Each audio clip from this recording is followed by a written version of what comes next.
Here we go. Welcome back to Nick Lenz Comic Corner, classic, lesser known classics. This is episode number 3162, Doubleshot 3056. Basically, we have a Daredevil trade and a trade for Teenage Mutant Ninja Turtles. First up we have is Daredevil by Saladin Ahmed, Volume 2, which contains Daredevil. I believe this is volume number 6, I believe it is. No. I think it's 7. I think. 2, 3, 4. Might be 8. It contains 6 through 10 and Giant Size Daredevil. Now, John writes everything in here. Aaron Carter does issues 6 through 8. 9, 10 is Howlin' Cabal, and one of these issues is actually a double-sized issue. We have one story done by Erica Sanchez, and the Senti, Turk Takes a Bath, DG Sester, Hunt is So Good, Blind Lead and Blind Alyssa Sanchin in Lost and Found, which is written by Saladin Ahmed and Tabachi. Giant Size Daredevil was by Paul Davidson and Matt Haysworth. So we started with Matt, he recovered memories after he had lost his memories because for some reason, some of this run, he had to where Matt Murdock was suffering amnesia and becoming basically a Catholic priest. So he's here with basically his co-worker, another priest. And then Doctor Strange shows up. Yep. And this dimensional whole thing with She-Hulk, which Doctor Strange examines, obviously. And of course, one place playing Cat's Needle. And then brought into like another dimension. And then we see him look like he's fully covered with memories, where you see like a flash of like various different stuff over the years on this awesome one-page spread, which is so awesome. Yep. And after this stuff here with this range of memories and motion, then his suit, he puts on his Daredevil suit, he becomes white, beat a bunch of criminals up. It's like this is the life version of Daredevil. And then he runs into Wolverine, who is kill people. Except there's a reason for this. Because in these issues, we have various characters being possessed by one of the 7 deadly sins. Yes, Saladin Ahmed think this is a good idea to do for a Daredevil comic. Have Daredevil fight characters who are possessed by the 7 deadly sins. Now, who is Wolverine being possessed by? Well, you about to find out and see. And they fight each other.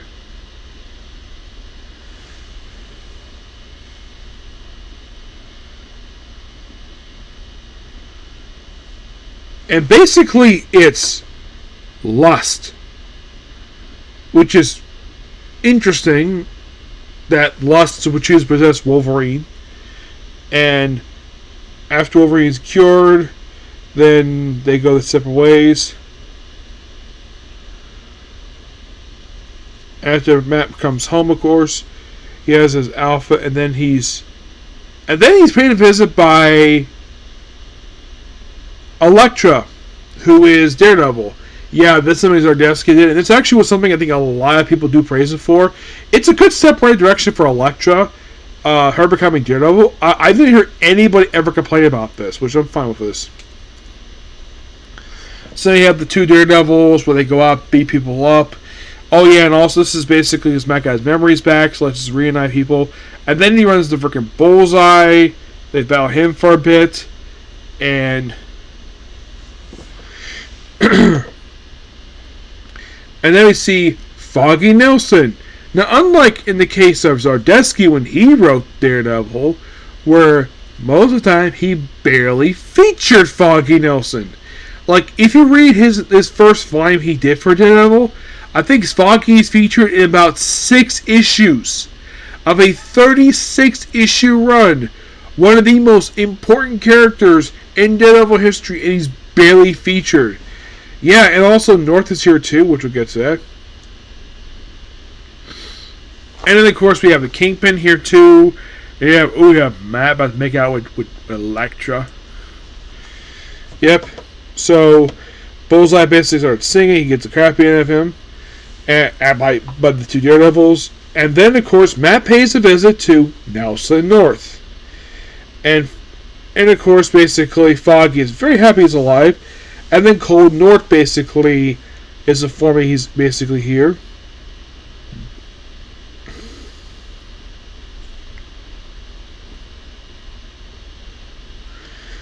And also, it looks like Foggy has lost a ton of weight in between the volumes, because Foggy was notorious for basically trying to battle his weight over the years.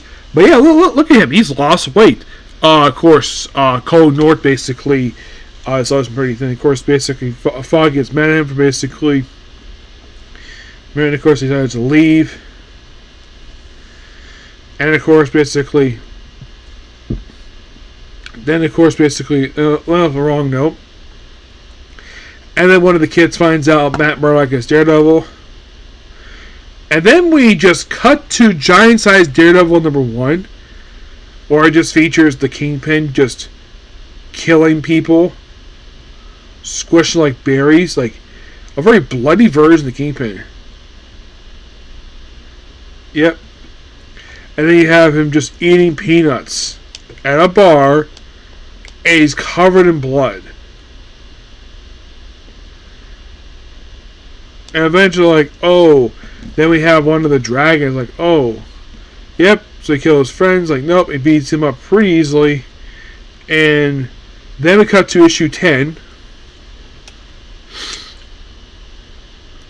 Yeah, and of course, he's basically Daredevil to him, and of course, basically, they have, this here's beat up some more guys. And then he runs the Kingpin. Oh, by the way, he's also possessed by one of the 7 deadly sins. Which one? Pride. Yep, he is possessed by pride. Actually, no, it was greed. Yes. And then the book, well, main story ends there. And then we have a story, I think it's Eric Sanchez, where I focus on Elektra, the Elektra Daredevil. Which all this story is, it's just a backdrop to her second limited series, which has her encountered the new Punisher. Yep.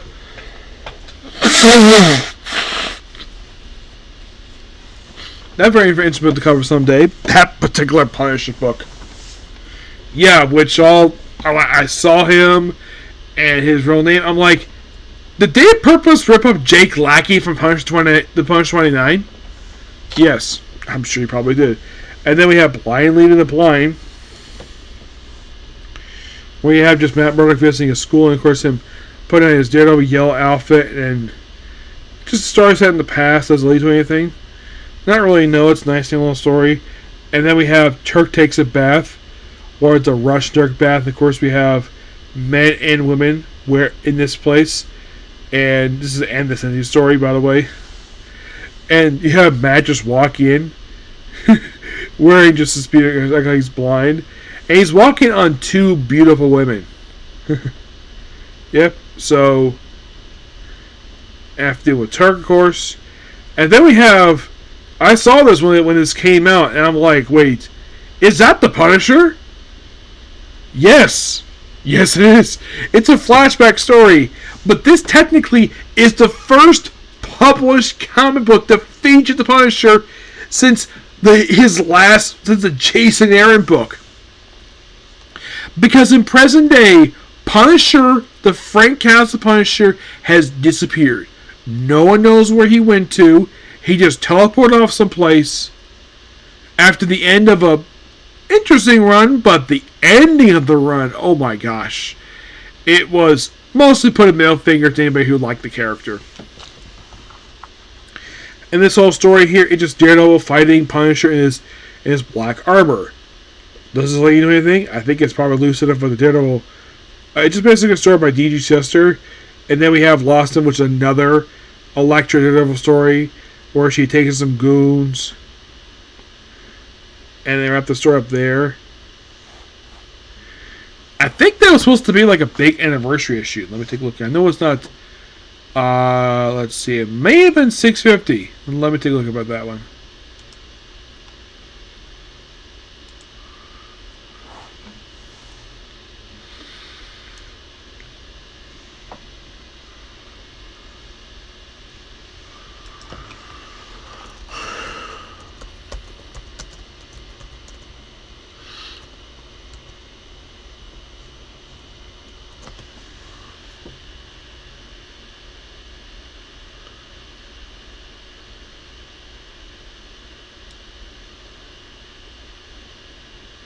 So I was right, it is 8. No, not 7. 8.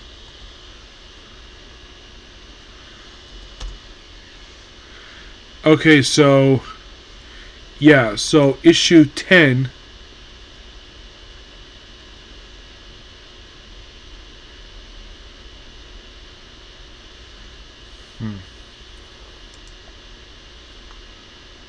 It wasn't this issue here. It was issue 8. Yeah, issue 8 was basically the double-sized 670th issue. Yeah. Even though it may have been a flashback, like I said, when it comes to Punisher, it was nice to see him again. Yeah, this was a legit Punisher.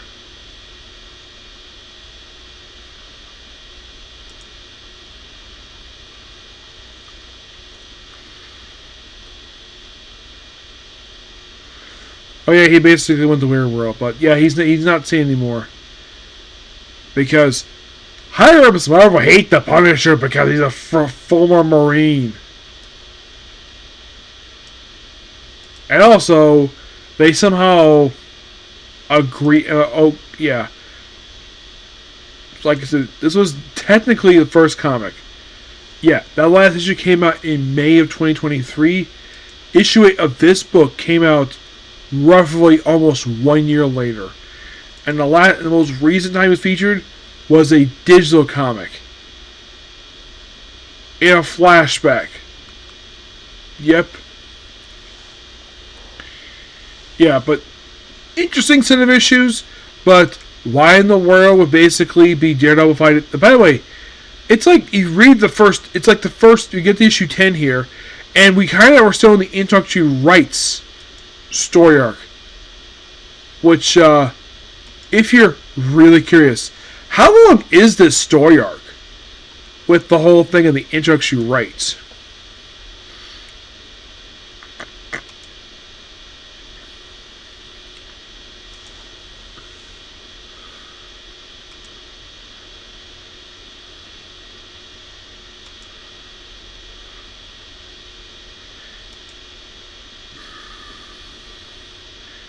And you're probably thinking, like, how long is this going to go on for?